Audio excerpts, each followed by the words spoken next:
Hello and welcome to Hedge Witch Herbarium. I'm sharing a new series here where it's actually something that I did on my podcast, but I thought at least here I can show video of the plants in my garden. It's a new series called Magic and Medicine in the Garden, where I'm guiding you through my own garden. And while I've done this before intermittently over the years and during my studies for my course that I did in I forget, but it was in the late 20-teens. But at the Chestnut School of Herbal Medicine, I did a 2.5-year course all about learning about growing and making your own medicine. But I wanted to do it again and dig deeper to illustrate the hidden mysteries and magical worlds of the plants and trees in my garden. You can do that too, but if you live in an apartment or on a property with little or to no garden, you can always go to one at your friends' or family's homes or take a stroll through a local path, etc. But if you have potted plants, you can do that with them. You can delve into their worlds using the same methods we'll discuss here. For me, I'm a typical 9 destiny in numerology, and I have an all-encompassing approach to researching anything. So when it came to cataloguing my own garden, I started a spreadsheet and created categories I wanted to explore for each tree and plant, keeping my herbs until last, since I planted them after we moved into our home in 2010. I wanted to list the trees and plants that were either here before we moved in and planted by the previous owners, or those that are native and local. The 3 categories I've chosen to focus on are the basic info, the uses where applicable for medicinal, culinary and cosmetic, as well as the folklore, of course. A good time to start your inventory is early in the morning, around the same time the sun rises. There's 2 reasons I do this. I'm more likely to be bright-eyed and bushy-tailed in the morning and the day is still young, where external noises will be at a minimum, such as local traffic and people talking loudly in the distance. I can be a bit sensitive to noise, so when neighbours decide to yell out to each other or rev their engines before taking off, it disturbs my sense of peace, especially when I'm communing with nature. If you live away from other people or in the country, consider yourself lucky. I like to at least bring my camera for photos and video, as well as a notebook to jot down impressions for further research. I also bring a tote or paper bag to collect any specimens, especially if I'm not sure about the plant. When coming across a tree or a bush or a plant, I take a good look at the leaves, the stems, the flowers and the fruit, depending on the season. I take note of where it's located in my garden, what grows nearby, and what insects, birds or squirrels seem to visit it, and other animals. Incorporating another level of communing with nature, I simply sit with it for a few minutes to gain a sense of how I feel towards it and what I think I can do with it. Also, what I can do for the plant in reciprocation for giving its energies or body for food, medicine and magic. I record impressions about what the plant invokes in me, such as thoughts on related mythology, and I ask a whole range of different questions, such as, why am I envisioning Norse signs and sigils and runes? Why do I feel emotional and highly compassionate while I'm looking at this plant? Am I sensing the powerful energies just by looking at it?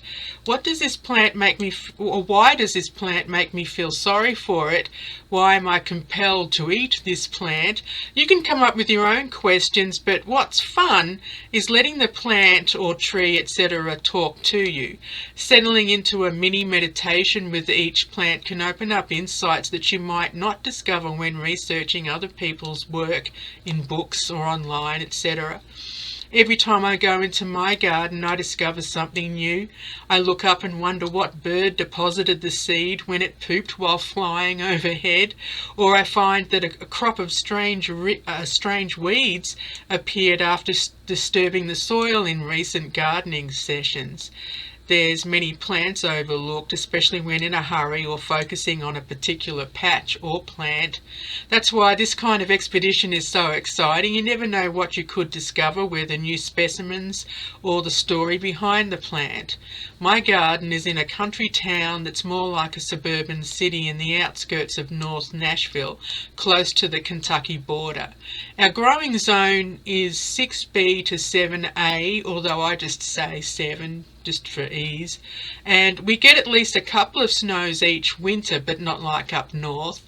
The summers are hot and humid, and we do get quite a lot of rain.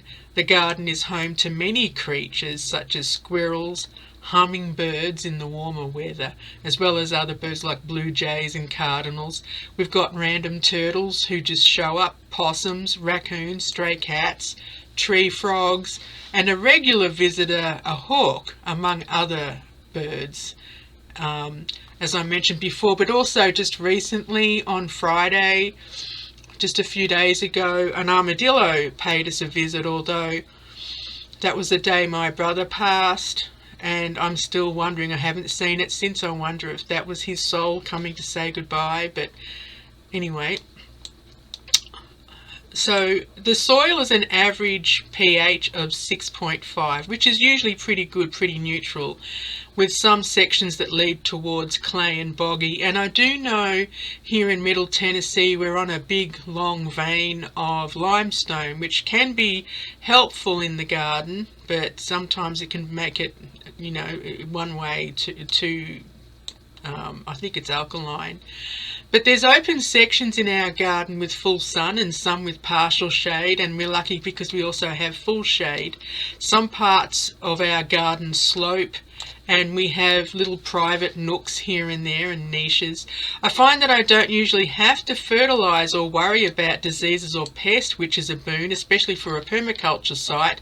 I was really amazed one season where pretty much everything we grow didn't even have a nibble mark on it. That's weird. I was expecting to go out and see things eaten because, you know, bugs and everything, but our pepper season for that year was fantastic. Perfect peppers. Anyway, so here's my inventory, and I'm starting with, I'm going to be profiling one plant a week. Maybe you have these trees and plants too, and as a side note, some of the plants and trees may not have medicinal, cosmetic or culinary uses, but we'll at least be looking at the folklore. So what we're going to start with is my silver maples, and I'm going to pause here for a minute and we'll go over to the video that I took in the garden. I have 6 silver maples in our garden, 3 in the front and 3 out the back, also known as silverleaf maple, swamp maple, creek maple and water maple. These trees are native to central and eastern United States, one of the most common trees in the US, as well as southeastern Canada. When snapped, the twigs are said to have an unpleasant scent, although I've never noticed anything. The silver maple's Latin name is close to the one for sugar maple, which is Acer saccharum, which is the best source of maple syrup due to the high amounts of sugar, although most maples can be tapped for syrup.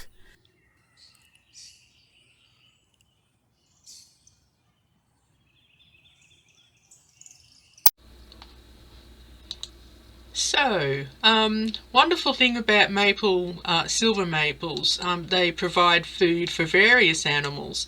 The hollows in the trunks often serve as homes and shelters for animals such as raccoons, owls, possums, opossums, woodpeckers and squirrels. And our stray cats one year used the hollow in one of our silver maples to have her kittens. So let's go into the medicinal uses. The Mohegan people, who are part of the Algonquian Native American tribe from Connecticut, make an infusion for cough syrup from the bark that's sourced from the south side of the tree.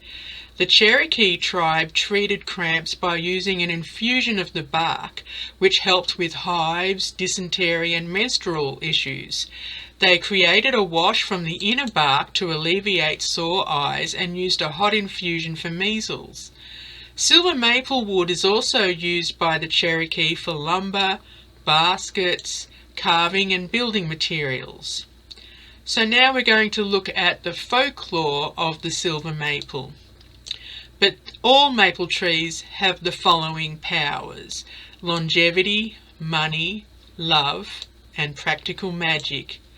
Said to hold the wisdom of balance, the maple branches are used for wands. Of course, the element is air, and spirit for spiritual healing.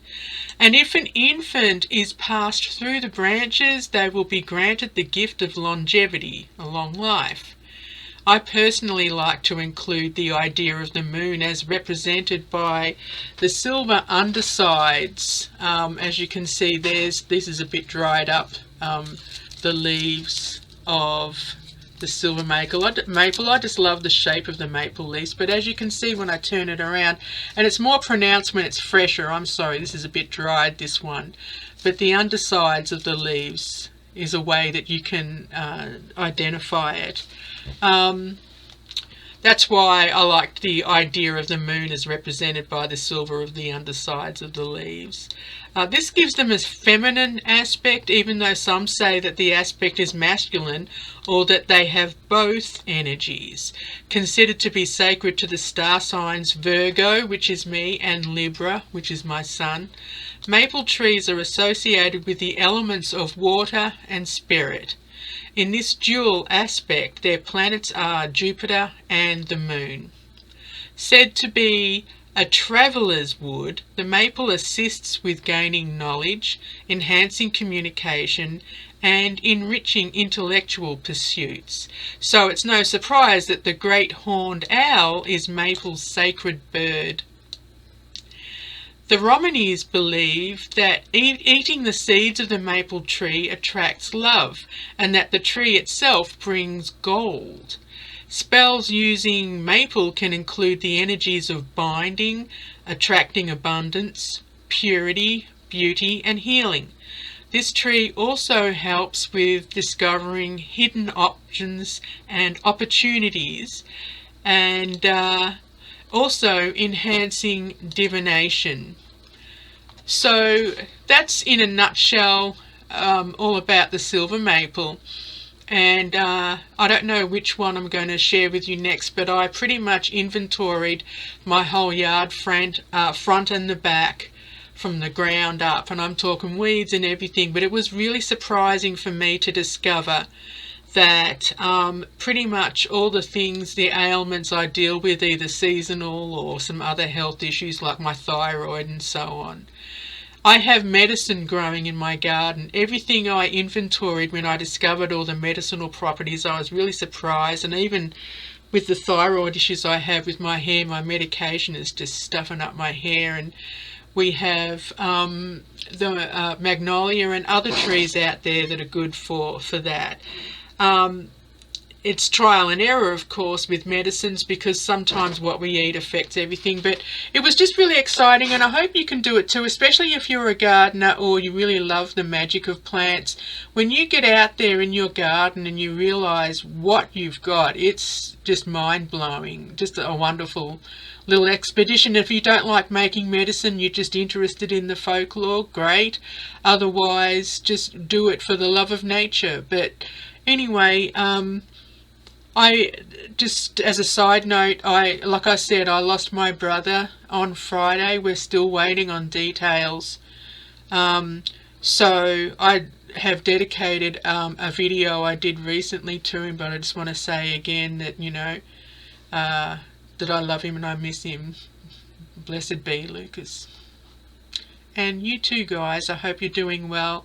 I'm really happy to see lots of people starting to subscribe. And if you have any stories you want to share about your garden, what you've discovered, please leave a comment below. I really appreciate you watching this, and please take care of yourselves. Blessed be.